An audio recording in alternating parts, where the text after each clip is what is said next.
Welcome back to the Behind the Roast podcast. We are in Boulder, Colorado with Josh Crane from The Coffee Ride. Josh, how we doing? Doing good, thank you. We are actually drinking water now. We had a little bit too much coffee this morning, but that should make the conversation fun. Good coffee, of course. That works. You might need to slow it down at home. Yeah, exactly.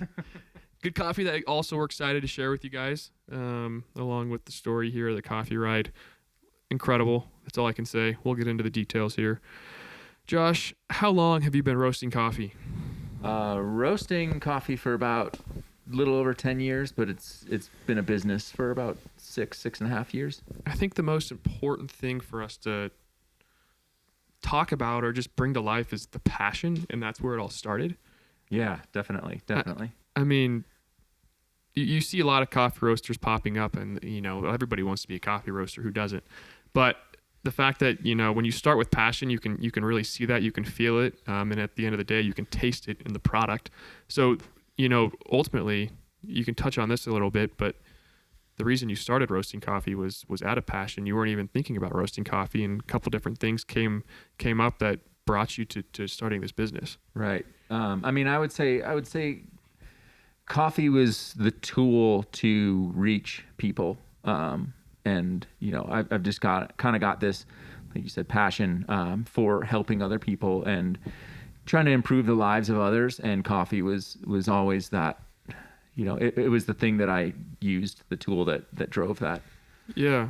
What I want you to talk about your grandpa and the milkman and kind of the inspiration that brought to life, because you're delivering coffee on a bike, and I think it's important to kind of make the connection there between the two. Yeah. So I've always been nostalgic for a more simple, slow down pace kind of world, and one of the things that I immediately think of is the time period where you used to get milk delivered. And it was just such a cool thing and a connection to the product. And my grandfather was a milkman in the 50s. And I just have always been in love with the idea that, I just have these vivid memories of him, hearing stories of him, waking up at leaving for work at 2:00 in the morning, going and getting the milk and then getting it delivered before anybody even woke up. So it was like, while people were sleeping, all of this stuff was happening. And you woke up and you went outside and your milk was there. You never saw the delivery actually happening, but you knew that my grandfather, Jerry, was the guy that delivered it. And he was like your weekly go-to milk delivery man. And I just love the concept of, giving somebody that that is meaningful. They know who makes it, and they kind of have a name attached to it as well. Right. And that's what coffee should be, and that's how it should be approached. You can buy coffee at a grocery store, but you don't know who made that. If you think of it on a local level, you might actually know the roaster if you're buying it off the shelf. But if you're buying Folgers, if you're buying some of these larger name brands, at the end of the day, you don't know the people that are behind that. And that's what we love about what we do, is we get to sit down with the people who are actually roasting the coffee. Not only that, they know the people who they're getting the coffee from before they're even roasting it. Right. And the idea of the concept behind the Coffee Ride was, in an Amazon world where stuff is so instant, we wanted to bring a modern take on that 50s milk delivery, where you still do get the hands-on, hand-delivered, hand-roasted, with the convenience of being able to go online and order a bag of coffee that gets delivered directly to your door. Right. That's the convenience side, but the person who's roasting it and doing all the hard work behind the scenes. Yeah, absolutely. This is a tough question, and some people don't like being asked it. When did you know you were good at roasting coffee? That's really funny. I it's been quite the evolution, and it's all relative. And the standards, since I started roasting coffee, the standards have changed dramatically. Thankfully we had Starbucks that came in and trained the entire world on what specialty coffee looks like. Nobody knew what a latte was before they came along. And, that's kind of what I was trained on when I first started drinking coffee. And then it's just evolved into what it is today right now. which is like highlighting flavors of the region, unique, taking out that smoky burned flavor that had once overpowered coffee and highlighting the caramels, the berries and stuff like that. And I don't think that there was a day that I was like, man, I'm good at roasting. I don't think that I'll ever say I'm good at roasting, because I can never be good enough. Yeah. So it's a constant moving target that I'm always trying to achieve. I disagree. You're a good roaster, just so you know. Well, thank you. But there's always more that you can learn, and you're just always chasing that dream. That's what's so great about coffee, is that people describe it as seeking out the perfect cup of coffee. But the reality of the situation is that it's the journey to the perfect cup, where that perfect cup may never exist, because it constantly changes. Right. So you just have to have the love within the journey, because that's the fun part. It's the community, it's the coffee that you get to drink along that way. That's so enjoyable. Yeah, absolutely. So specialty coffee can be a daunting thing to get into. We talk about this a lot, but why, you're going to, for people who go to a roaster like you or anybody else that we've featured, but these small batch roasters, why are they going to see the bags cost $20, $15 to $20, let's just say, for talking purposes, versus go to the grocery store and they're like, well, I can buy a bag for $8. Well, what's important for them to understand as part of the purchasing process when it comes to coffee? And specialty coffee ultimately. Yeah. I can't 100% speak for everyone. I can kind of just speak on the difference for what makes us different. Yeah. There's kind of a sliding scale. On the end, you've got coffee that I would say, in my opinion, is not good coffee, and you can get that inexpensive. You can also get really expensive coffee that tastes great, but also doesn't have the ethics that goes into, say like your environmentally conscious growers and stuff like that.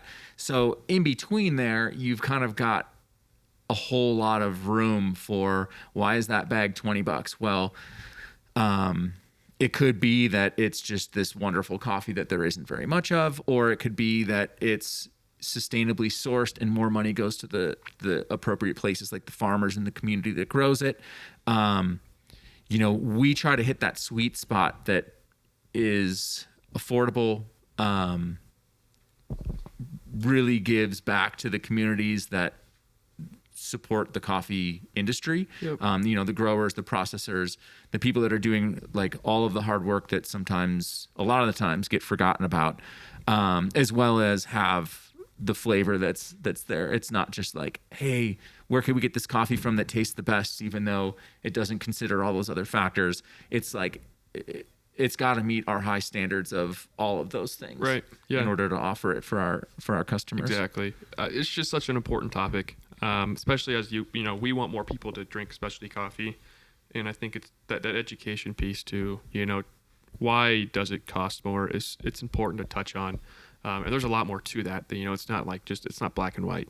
Oh yeah, for sure. There's just that side of it. There's, if you want to get into the business side of it, there's reasons why we can't compete at those levels. But in the end, small batch roasting, we're able to do it on a scale where, say the end of our roasts, we're able to stop the roast at the exact time that we want that coffee done. Where other ones, if it's like over a certain quantity batch, you have a really hard time controlling the roast from continuing cooking in the cooling tray. Right. So, we do have that control ability that a lot of the large scale roasters. Yeah. And when I say large, I'm talking like, few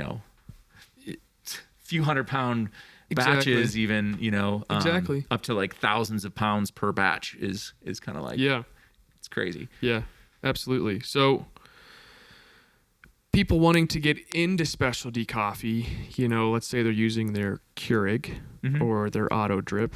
Maybe they want to start with a little bit more of a manual brewing process. Where do you usually send people? What is the mechanism that you would tell them, start with this? Man, I usually tell people that if you want to do specialty coffee, that the first place to start is always with a better bean. That's always the first. So take whatever way that you brew at home, and purchase better coffee. A lot of the times I get in conversations with individuals that they think that it's required to make a good cup of coffee to spend hundreds of dollars on. Right. When you can go and get a $20 pour over, buy some filters, Yep. and spend your money on the coffee that's going into it. Yep. It's not a magic show. Exactly. Exactly. But you can get into specialty coffee that's what's so nice about it is so approachable. And it is one of those things that, a lot of the times we argue over like, $5 or why is this bag $15? But in the grand scheme of things, nobody in coffee really makes enough money. Nope, exactly. Yep. So $15 for a bag of coffee, when you think of all the other things that people are spending money on, really, the difference in $5, if that can make a difference in somebody else's life that you'll never meet on the other side of the world, that's pretty rad. Yep. Yeah, no, absolutely. Absolutely. All right, I want to get back into the business a little more because there's a lot of cool things to talk about. Josh is on a bike every Thursday delivering coffee to homes around Boulder. How many miles have you trekked over the course of the last 6 years? I personally have ridden over 16,000 miles just on the Thursday delivery days alone. So you don't have to work out during the week is what you're telling me. Thursdays. It's fun. You get to eat whatever you want, I guess.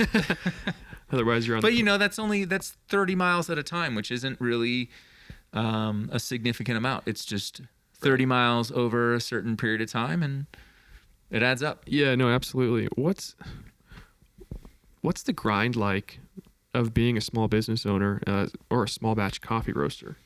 The grind is real. It's not. It's like the coffee grind and the grind of pedaling bikes around. But it's great.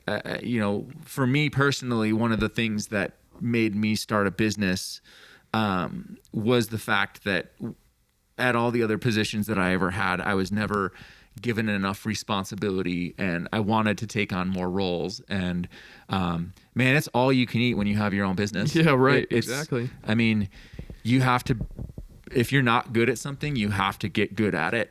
From accounting to marketing to roasting, there's so many different directions that you're being pulled that you have to get good at. And it's like when you start a business, you can't necessarily pay somebody to do your branding for you. I still can't do that now, but guess what? You have to figure it out yourself. Yep. So, yeah, exactly. Which is part of the awesome learning evolution of, it's not just learning how to roast coffee. It's 1,000 different pieces. Yeah, exactly. And I mean, Josh is a one-man show over here. You do it all every single day. Of course you got some help that comes in. We wouldn't be able to do it if we didn't have the folks that are helping us. Yeah, right, exactly.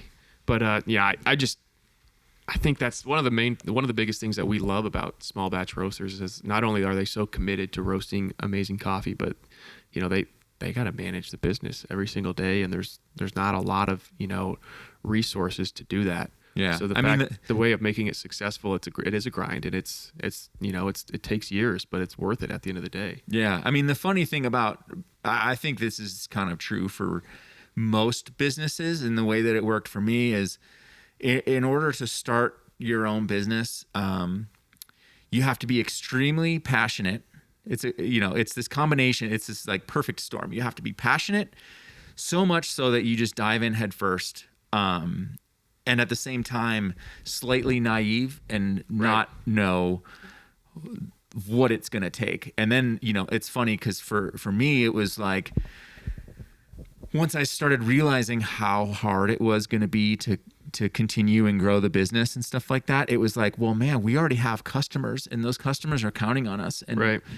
Part of our thing is the consistency and proving that, like, we're not, you can sign up for a subscription with us, and we're not going to disappear in 6 months. Right. So it was proof of that concept that, like, if you're getting it bicycle delivered in the middle of winter, you're still going to get that bag of coffee delivered. Are you riding bikes in the winter? Oh yeah. That's awesome. Yeah, like 6.5 years, and I think I'll say missed, but this last year we got a massive snowstorm, and it's gotten to the point where it's not just me riding anymore, and it's not safe to be on the roads with cars and snow. Right. So we kind of have a rule that if you can't ride, and if the bike lanes aren't open, we're delivering it by car. Which it's been once or twice in the last 6.5 years. So often, yeah. But to get back to the point of the business side of it, the naive and the passion, it's like we've got those customers that we can't let down. And at that point you're like, well, man, we just have to figure out how to make this work. Right. Because we're already too far invested and there's no turning back. Right. So Yeah. that's like, you just got to get creative and figure it out. Yeah, absolutely. What is your favorite way to drink coffee? Favorite way, or what's my morning routine? Because I guess those are two different things. Let's talk about both. So my morning routine is a Americano, and I guess there's a little twist to that where I preheat my cup. I'll dump that water out that was preheated, and I'll put a little bit of milk in the bottom, so that it kind of warms the milk, and then Gotcha. fill the rest up with water. And then espresso is very sensitive to temperature, so basically I make a nice little warm bath for my espresso shot to go into. Nice. But the truth of that is that the characteristics of an espresso shot don't last for very long, and if you pour your shot directly from the portafilter into your hot water bath, you keep those same characteristics where you'll still get the crema and everything that you're looking forward to. So Nice.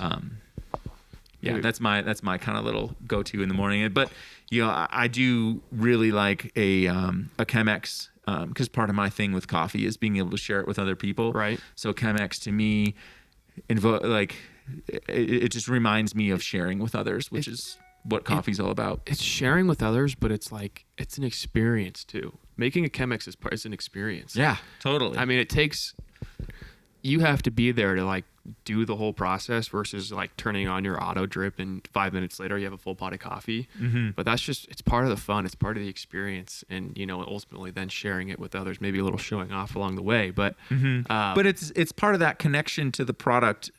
The manual, I understand that everybody's lives super busy and you don't necessarily have the time every single day to devote 10, 15 minutes to making coffee. But, it's great on the weekends when you do finally have that time to take that time for yourself. Yeah. And if you love coffee, take that 10, 15 minutes and really connect to that product and think about, the roaster that roasted it, the person that packaged it, Exactly. the person that grew it, all those processes that are involved, and your coffee will taste better.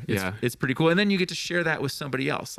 How cool is that? Yeah, exactly. You're like, I made this for you. Yeah. I love you. Yeah, This is the thing that I made for you, whether it's friend, romantic relationship, whatever. That's what's so cool about coffee is it is a common denominator that can break down barriers, which is rad. Exactly. Oh, I couldn't agree more. As we've gotten more into coffee and we've been building this business. We would have never met if it wasn't for this. Exactly. But so many people tell me why are you so passionate about coffee? Why do you care? And I'm like, I want you to feed into my passion, and I want that to break down these barriers for you, because it's not just me. There's more people out there than just me, and that's why we love doing this. It's connecting with people like you, and then ultimately our customers as well, the people that are receiving this coffee and receiving the stories behind roasters.